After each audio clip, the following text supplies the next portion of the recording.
Greetings and welcome to Self-Worth Sundays of a Woman's Self-Worth, where women, worth, and wellness are number one. I am Molika Muhammad, and today I would like to delve into the neurobiology of trauma and stress. Now, let me first say, I am no neuroscientist. I am not a psychologist or a psychiatrist or a mental health counselor. I am an educator.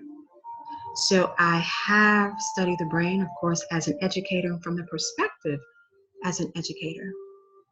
But through my personal experience and my healing journey with my own traumatic events in life, I have felt inspired, led, and compelled to dig deeper into the study of self and the sciences of life and the science of the brain and the body much deeper. Because when we understand the nature of things, the nature of this beautiful temple that we have been gifted with, the nature of our bodies and the nature of our brains, we are given the tools and the strategies out of that understanding to empower ourselves and to heal ourselves. And in your ability to heal yourself, you take control. You take control of every aspect of your life. So let's have a conversation here that I hope will help you in some way to rewire your own brain. And through rewiring your brain, also rewire your life. As I have done and am still doing, because the journey doesn't end, does it? It continues. And I'm so grateful to be in this journey and to share in this journey with you. So before we delve deeper into the neurobiology of trauma and stress as part of our theme of the month, healing the child. Healing the child. Healing the child within. Before we go further with that, I wanted to present some data from the United Nations, from a policy brief published in April of 2020 titled The Impact of COVID-19 on Women.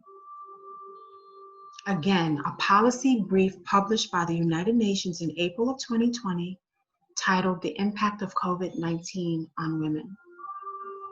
As part of that policy brief, and please give me a moment while I share that with you, okay?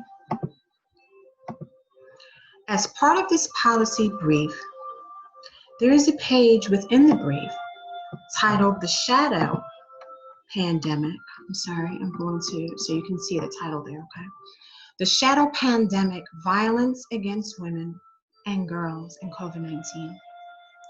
So you've already seen that huge number that according to this policy brief of the United Nations, 243 million women have been subjected to an increase in sexual and physical violence since the lockdown.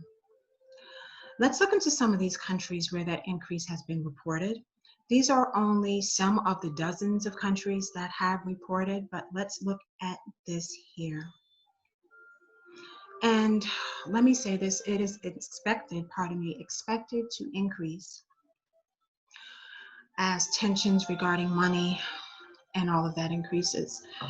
So the number at this point may very well be higher, and we know that many women and girls suffer in silence and do not report their abuse. In France, reports of domestic violence have increased 30%, and Argentina reports 25%. Cyprus and Singapore, in these countries, helplines have registered an increase in calls of 30% and 33% respectively. Increased cases of domestic violence and demand for emergency shelter have also been reported in Canada, Germany, Spain, the United Kingdom, and the United States. Now, please pardon me if my voice is cracking or I sound a little crazy right now, because I am deeply moved by this data, and it is very disturbing to my spirit and to my soul. So if that's coming across the screen and I seem a little emotional, that's why. So it is what it is. If you can take a moment with me to visualize and to see in your mind 243 million women and girls ages 15 to 49 suffering from an increase in sexual and physical violence since the lockdown. Now, I don't know about you, it's very hard for me to even see that in my mind, because that number is so huge. But you know what? I may not be able to see it in my mind or visualize it at all. I don't do too well with that part, but I definitely feel it. I definitely feel it in my heart and my soul, and I'm sure you do too. So the conversation that I wanted to have to begin with some data and some statistics that paint a picture of our current state of affairs. And this is just in one area of life. Just in one area of, I don't even know if we can call it life, of our state of existence, of our survival. And there are so many factors and dynamics that contribute to us being in the conditions that we find ourselves in and the circumstances that we find ourselves in across the globe, in our households, in our families. So many factors that contribute. I couldn't possibly deal with the myriad of factors in this video. But one thing that I feel led and inspired to talk about just today is our childhood experiences. And is it possible at all that what we have suffered, or what we experienced as children, or did not experience as children, leads us as adults down a path where we feel like a victim, where we become victims, where we become voiceless, where we are abused, constantly violated? Is there something in our childhood that happened, or many things that happened, that need and require healing? That we, for whatever reason, didn't feel like we could have talked about, that we didn't get the help that we needed, perhaps that we still need. We didn't know how to talk about it. We didn't know how to address it. We didn't know who to reach out to, who would listen. Trust me, I'm not going to sit here and lie to you and say that I have suffered sexual and physical violence, because I have not. But what I have gone through in my life of traumatic events, I believe I understand at least some of the dynamics and how these traumatic events impact our brains and our bodies and make us feel powerless, like we don't have control over our own bodies, our own lives, our own voice. So we somehow along the way, we learned, we were socialized, we were programmed, and perhaps part of these factors that lead to such a huge number and finding ourselves in these conditions, perhaps part of it are cultural constructs and subcultural constructs that support and lend themselves to this kind of devastation. But I'm going to focus today, and I don't want the video to be too long, but I hope you understand that I have a lot of data to cover and a lot to present, and I don't want to rush because I want to get my point across, and I want you to feel what I'm saying. Again, you may not see it, you may not be able to even process it on a neurological level or logically, but if you feel me today, I've done my job. If you just feel me, I would be happy today. So let's delve a little bit into trauma and how trauma is defined by the American Psychological Association. Trauma is an emotional response to a terrible event like an accident, rape, or natural disaster. Immediately after the event, shock and denial are typical. You've ever been in a situation, perhaps that's not as seriously traumatic as sexual and physical violence, but have you ever been in a situation you're in shock, you can't believe that the person or persons involved actually did what they did? Your brain is in shock. You're like, wow, really? Seriously? It's typical for traumatic events. Longer-term reactions include unpredictable emotions, flashbacks, and you may very well be able to relate. Many of you are going to be able to relate to what I'm going to say. This is the definition of trauma, and I'm presenting this to us as a reason, for a reason, pardon me. I think many of us are well aware that we have been traumatized. We are well aware that we have been traumatized more than once. We are well aware that we have been traumatized over and over and over again. These are the results of trauma: shock and denial. Longer-term reactions include unpredictable emotions, flashbacks, strained relationships, and even physical symptoms like headaches or nausea.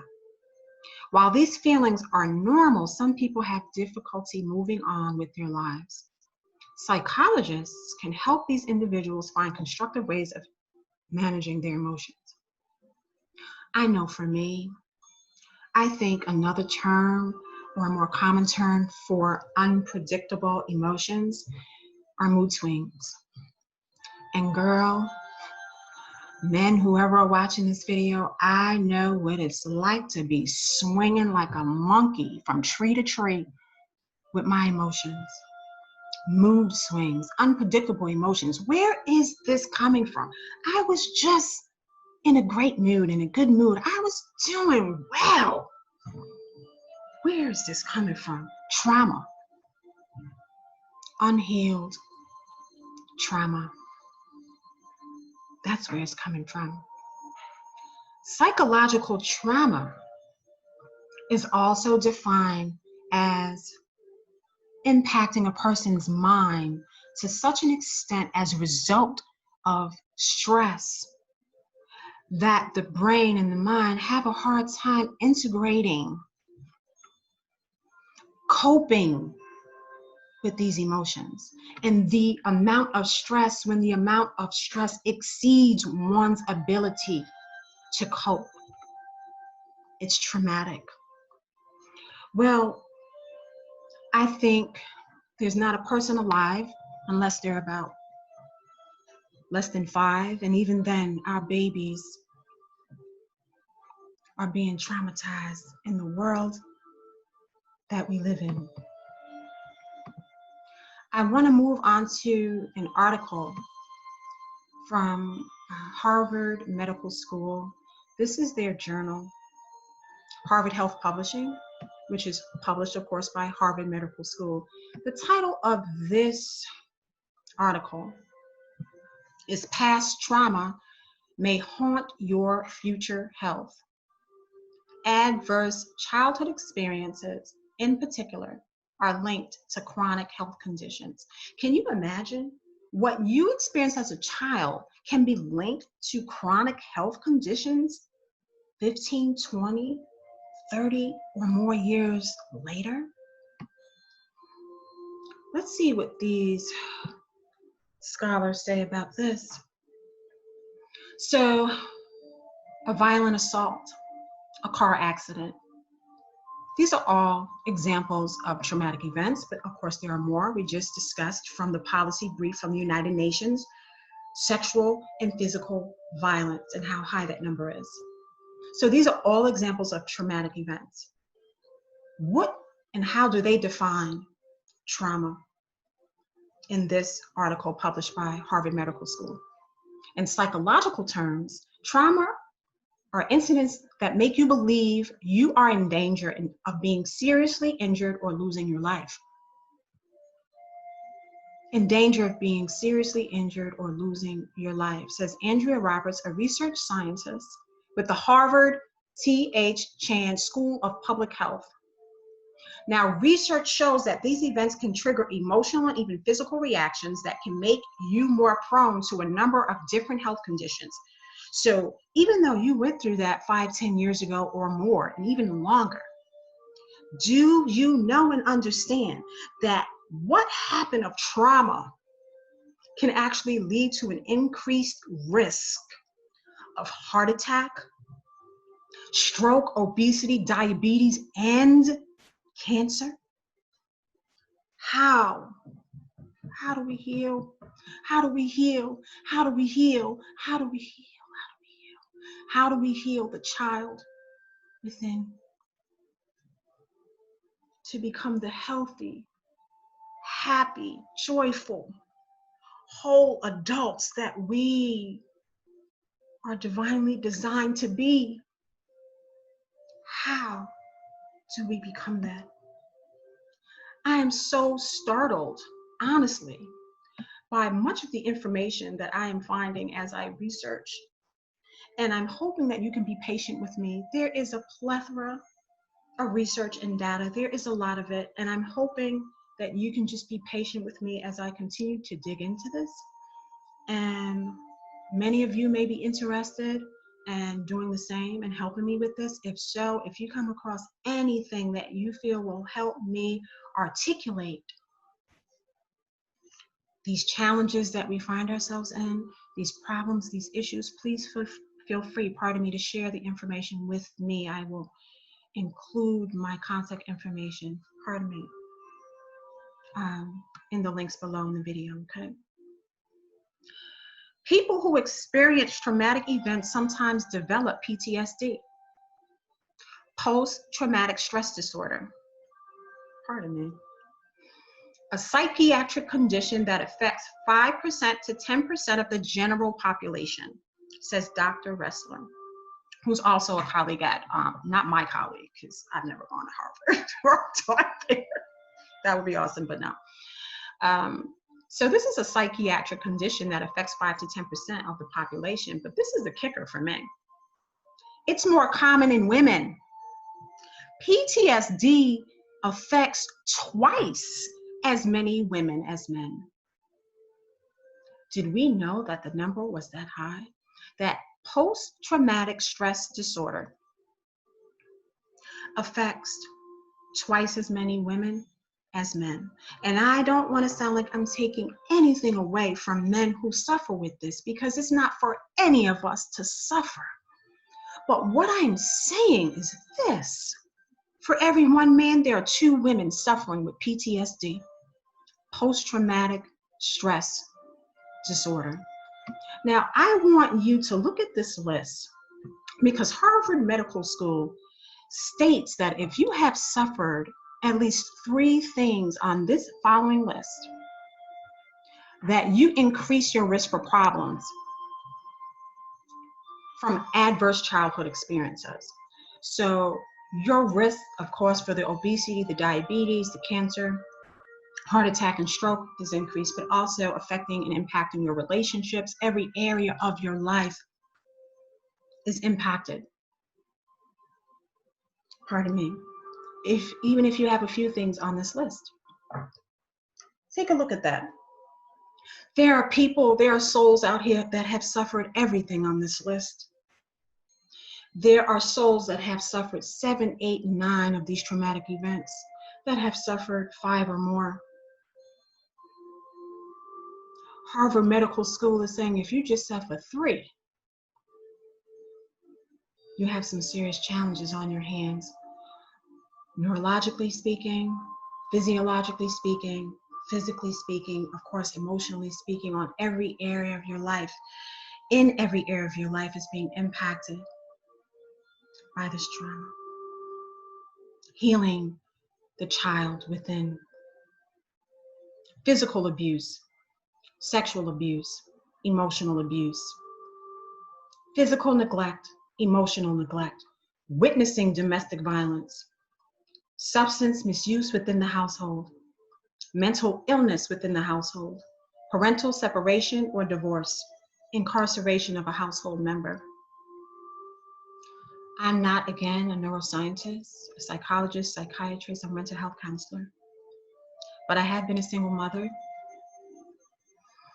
and I became a single mother, or my marriage at that time began to unravel when I was still pregnant with my daughter.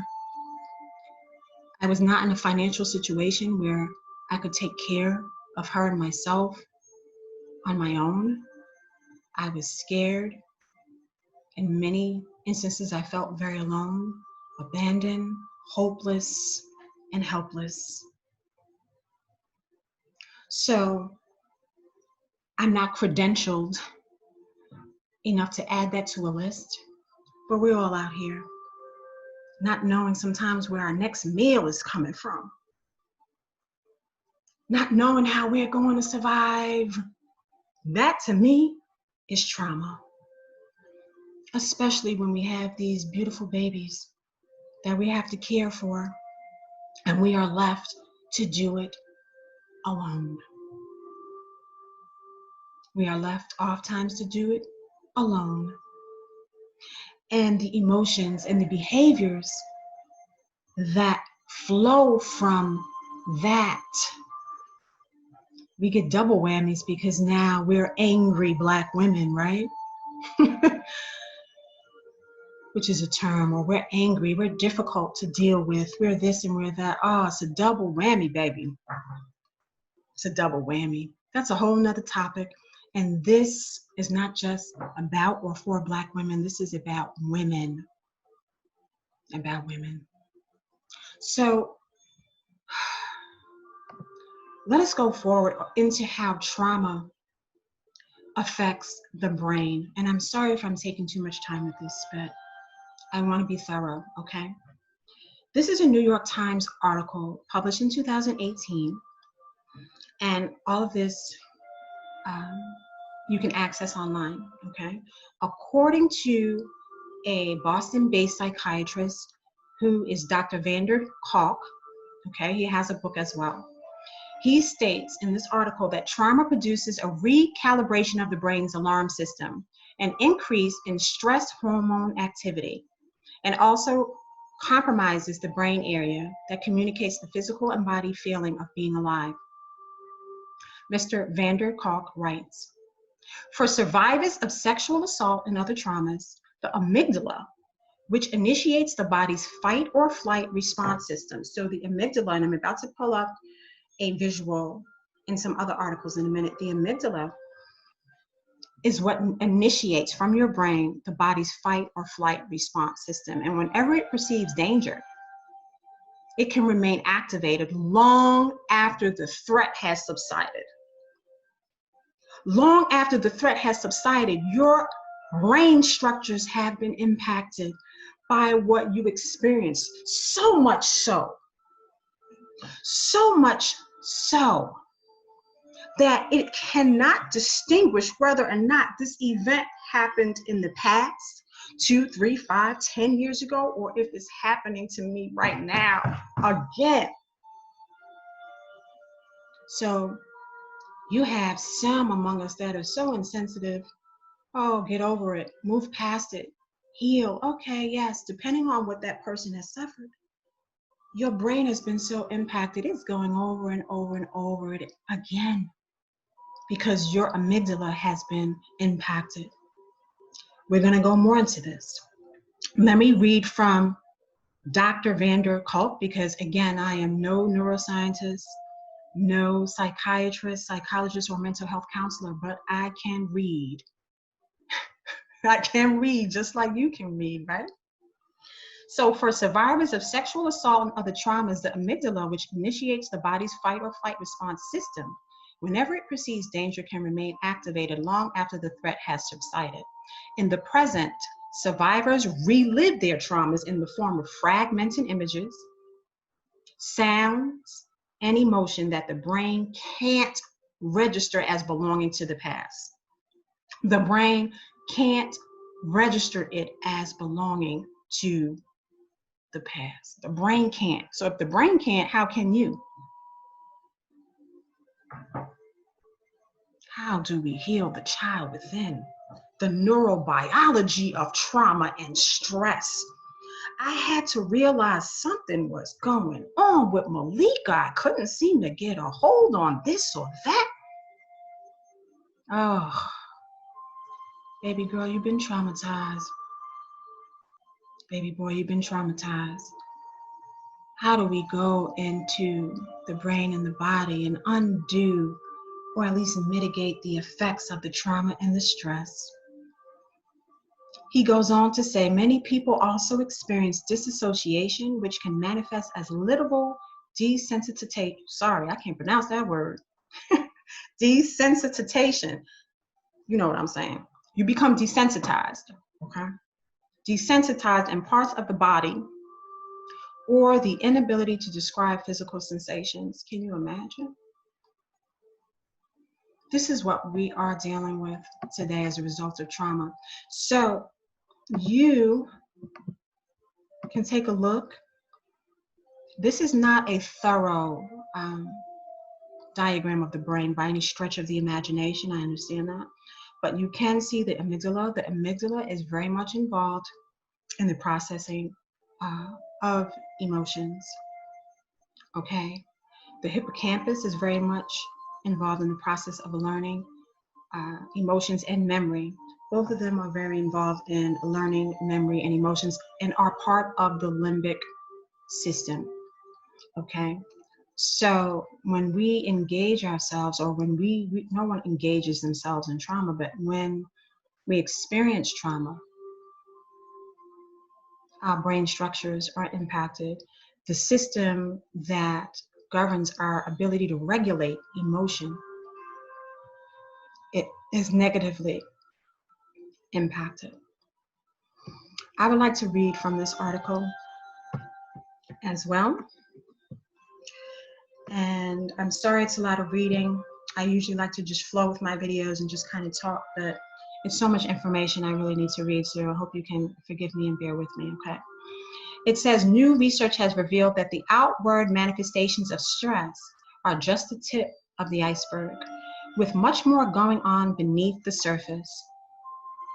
In fact, stress has been shown to actually change the brain's structure.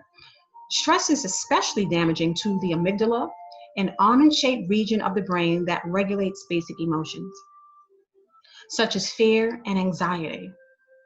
Sound familiar? Fear and anxiety, long after the threat is gone. You're still dealing with the anxiety, you're still dealing with the fear. I know that I suffered from several anxiety attacks many years ago, and I've been able to get a grip on that within the last few years, and I'll talk more about that. But let's continue reading. Researchers have known that exposure to prolonged stress can cause structural changes in the amygdala.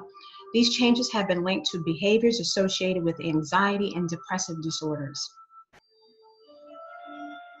So, depression, fear, anxiety. Depression, fear, anxiety. which have all been linked to overwhelming amounts of stress, which is part of the definition of being traumatized or the definition of trauma. Overwhelming amounts of stress that the brain is just not able to incorporate or integrate or cope with that level of pressure and stress. New studies in rats are showing that all it takes is for one stressful event, one stressful event to cause delayed and long-term psychological trauma. Many studies investigating the effects of stress on rodents expose the animals to chronic, in other words, long-term stress. In studies where researchers did assess the effects of a single stressful event, they usually evaluate the changes a day or so after the stress occurred. What makes these new studies unique is that the researchers observed the results of a single stressful event at a delayed point in time after the threat ended. So even after the threat ended, let's look at what happened to rats when they went back and let a delay, some time elapse in between introducing the traumatic or the stressful event or stimuli, and then allow a delay and then go back and see and investigate what's going on with the brain here. In the first study, a team of researchers from India found that one stressful event did not immediately damage the amygdala. However, fast forward 10 days and these animals suffered from increased anxiety and changes to the structure of their brains, especially the amygdala. They suffered change in brain structure just as a result of what they experienced in their environment. There is a constant interplay between our environment, our brain and bodies, and vice versa. Okay? There's one more thing I want to read here that was amazing to me.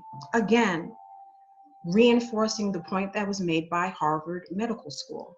Researchers have found that activation of the amygdala increases immune system activity, which in turn increases the risk of having a heart attack or a stroke.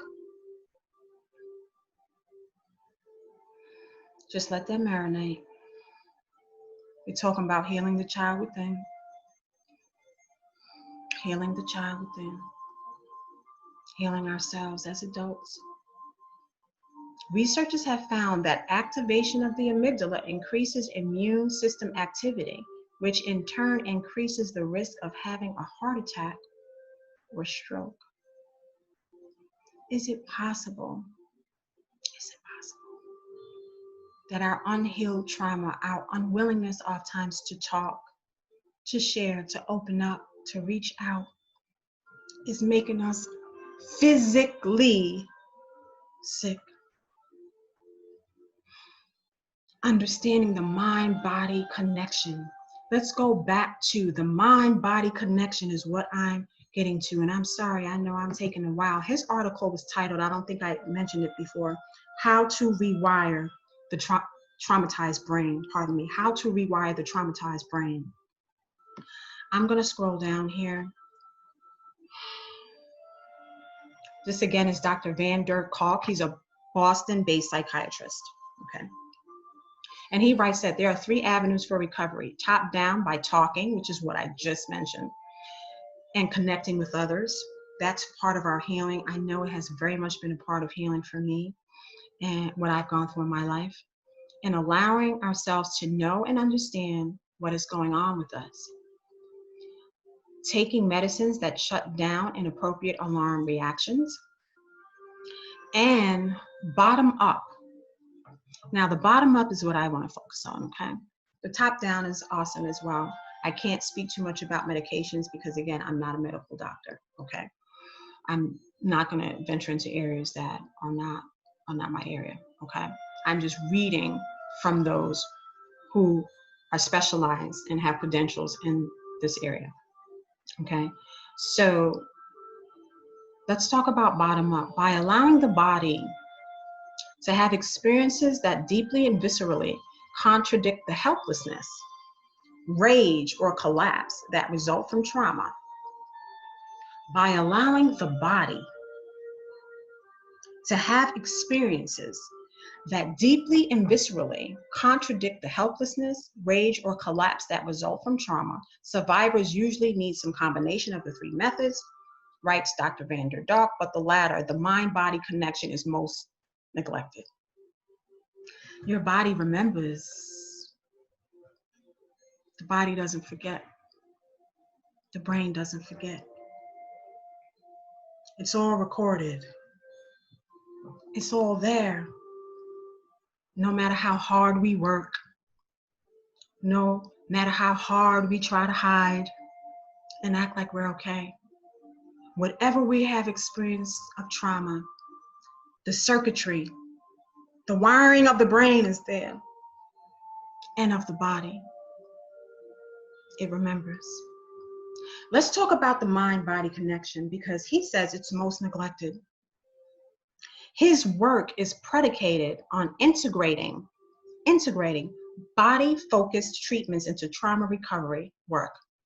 So he is a doctor, a psychiatrist, Boston-based, and he includes yoga, role play, dance, and meditation into his work with patients. Another method he suggests is writing and keeping a journal. Now, I have to be very, very honest with you, and I'm going to be as transparent with you. I've been writing for over 20 years now and keeping a journal. Meditation is something that is fairly new to me within the last few years. I've always loved music, and yoga is also fairly new to me, within the last few years. But let's look here. And this is where I want to get to. And I hope you heard me about the mind-body connection, because we're still talking about healing the child within, right? We're still talking about healing the child within. So I'm going to read some data again on meditation and what it does for the brain. And honey, this is not about, religion, changing anyone's religion or anything like that. This is about healing the child within. This is about dealing with the science of things, the sciences of life, understanding the nature of ourselves, and how we can use the tools, and how we've already been gifted so graciously and so benevolently with the tools that we can use to heal ourselves. I am not taking anything away from, and please understand, from what we need to do of mental health counseling, psychiatry, or anything along those lines. We need that kind of help. We need that kind of help. But what I'm also saying and highlighting is the beauty in meditation, and what it has scientifically proven and has been researched to do for your brain, your traumatized brain, and how to heal and rewire your traumatized brain. Let's look at stress, and I hope that you can see the chart here. Meditation reverses the effects of the fight or flight stress response. Now, remember, we talked about the amygdala and how the amygdala is basically what controls that system of fight or flight response. Meditation actually reverses the effects. So, whereas trauma, your brain has been changed, the structures and the functions of the brain have been changed long after that trauma has been suffered. Meditation reverses those effects. Scientifically proven, scientifically based. What about anxiety? Let's look at anxiety and what meditation. Meditation's in this third column. This is music, movement, meditation, and journaling. I am just today going to focus on the meditation piece, okay? because it is a lot. Key neurotransmitters released during meditation include dopamine, which triggers experience of pleasure, feeling rewarded, maintaining focus, regulating your mood, and sleep. Serotonin has a calming effect, easing tension and helps you feel less stressed, more relaxed, and focused. Low levels of this neurotransmitter, now check this out, low levels of serotonin have been linked to migraines, anxiety, bipolar disorder, apathy, feelings of worthlessness, fatigue, and insomnia. Does that sound familiar? Low levels of serotonin.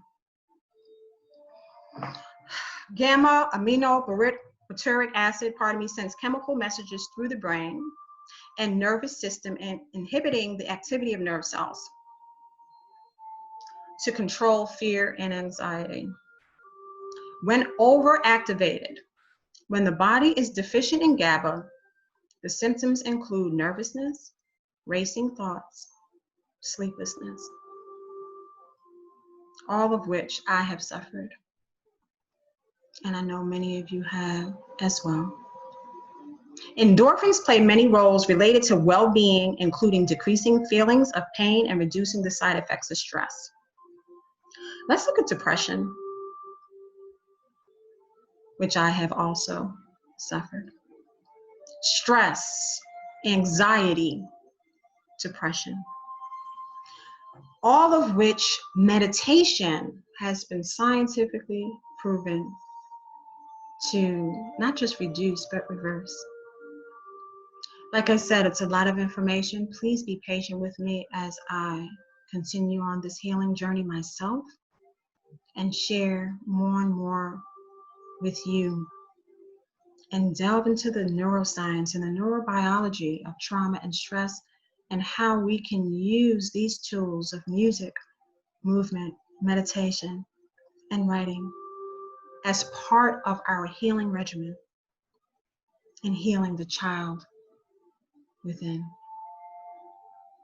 Stress and anxiety are major triggers of depression, and meditation can alter your reaction to those feelings. Meditation trains the brain to achieve sustained focus and to return to that focus when negative thinking, emotions, and physical sensations intrude, which happens a lot when you feel stressed and anxious, says Dr. John W. Denninger, Director of Research at the Benson Henry Institute for Mind-Body Medicine at Harvard-affiliated Massachusetts General Hospital. Those are just the 3 parts of data that I wanted to just highlight from this chart that I developed just to organize some of the data for myself and to share with you. But again, I'm not a neuroscientist, but there are many that are. I have read Dr. Wendy Suzuki, who is a neuroscientist out of New York University, who has also studied the amazing effects of meditation on the brain. But I am now going to close out this video, which was much longer than I wanted it to be, but it is what it is, and pardon the background noise. I'm going to now share with you Sarah Lazar, who is also a neuroscientist out of Harvard University. And I want you to take a look at what she says so much more eloquently than I have. But yeah, thank you so much for your patience with me. It's going to take me some time to get through so much of this information, really a lifetime study. It is a lifetime study. And yeah, let me just put on the video. Thank you so much for listening. And blessings, blessings, blessings, always on your journey. I hope I said something that educated you, inspired you, and motivated you to learn more about your beautiful temple on every level, and help you to understand that the control is yours. And meditation is just one of many, many empowering tools that you can use to mitigate the stress, the depression, anxiety, and even remove it from your life and rewire your brain. Rewire your brain, rewire your life. I am one of many, many, many, many, many witnesses to the power, the extraordinary power of meditation. Blessings always on your journey. Peace and love.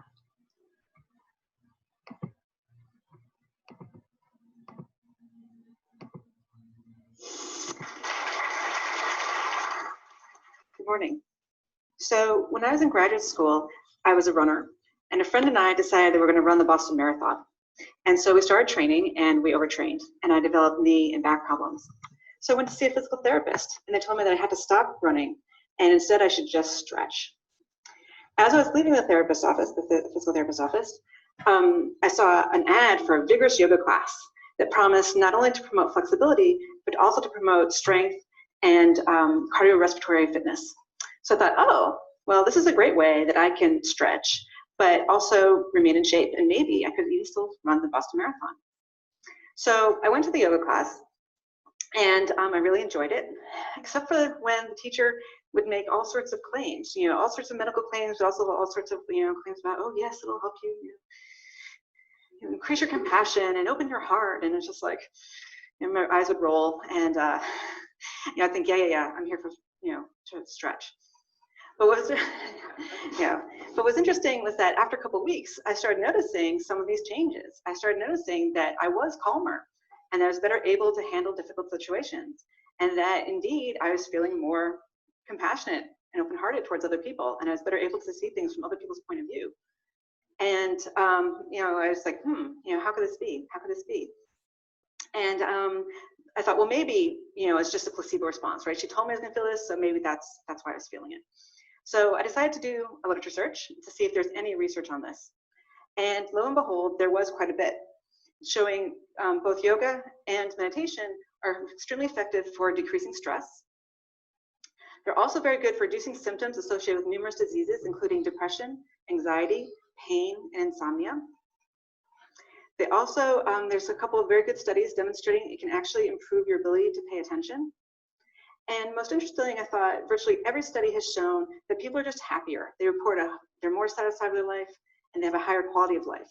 And so this was interesting to me. And so I decided to switch and start doing this sort of research. And so as a neuroscientist, how could this be happening? How can something as silly as a yoga posture or sitting and watching your breath, how could that lead to all these sorts of different types of changes? So what we know is that whenever you engage in a behavior over and over again, that this can lead to changes in your brain. And this is what's referred to as neuroplasticity. And what this just means is that your brain is plastic, and that the neurons can change how they talk to each other with experience. And so there's a couple of studies demonstrating that you can actually detect this using machines like the MRI machine. The first study was with juggling. They took people who had never ever juggled before, and they scanned them, and then they taught them how to juggle, and they said, keep practicing for 3 months. Then they brought them back after 3 months, and they scanned them a second time. And they found that they could actually detect with the MRI machine changes in the amount of gray matter in the brain of these people in areas that are important for detecting visual motion. So I thought, okay, 3 months, can we detect, can meditation change brain structure too? That's something as, as simple as, juggling. What about meditation? So the first study we did, we recruited a bunch of people from the Boston area, and these were not monks or meditation teachers. These were just average Joes who on average practice meditation about 30 or 40 minutes a day. And we put them in the scanner, and we compared them to a group of people who are demographically matched, but who don't meditate.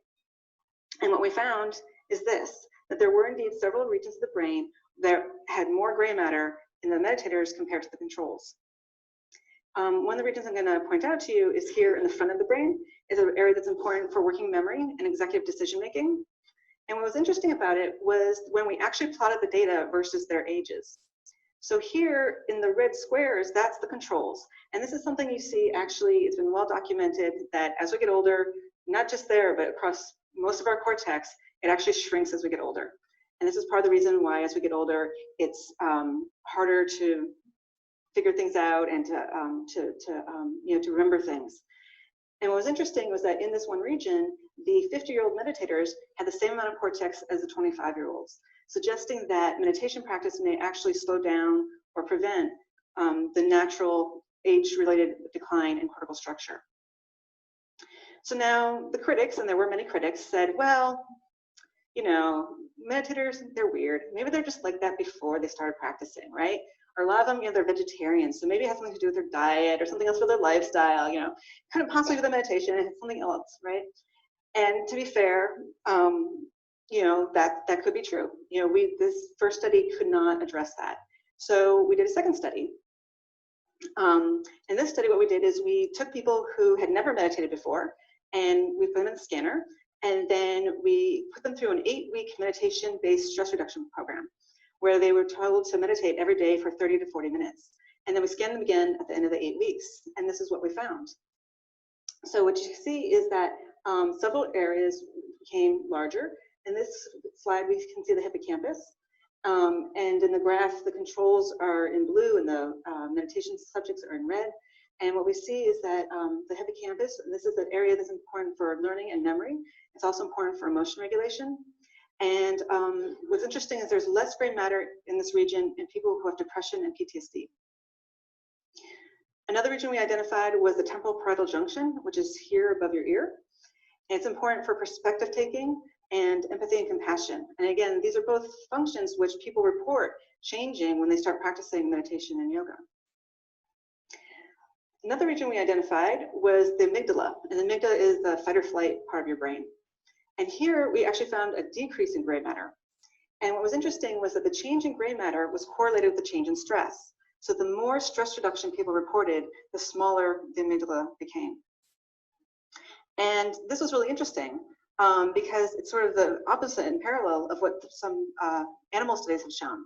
So Chatterjee and colleagues using rodents, they took rodents who were just happy, normal rodents, and they had them in their cage, and they measured their amygdala, and then they put them through a 10-day stress regimen. And at the end of the 10 days, they measured their amygdala, and this exact same analogous part of their rat brain grew. So we found a decrease with stress, they found an increase with stress. What was interesting is that then they left the animals alone, and 3 weeks later, they went back and tested them again. And 3 weeks later, that same part of the amygdala was still large, and the animals, even though they were in their original cages where they were happy, were still acting stressed out. So they, you know, were cowering in the corner, and they just weren't exploring the space the way they had before.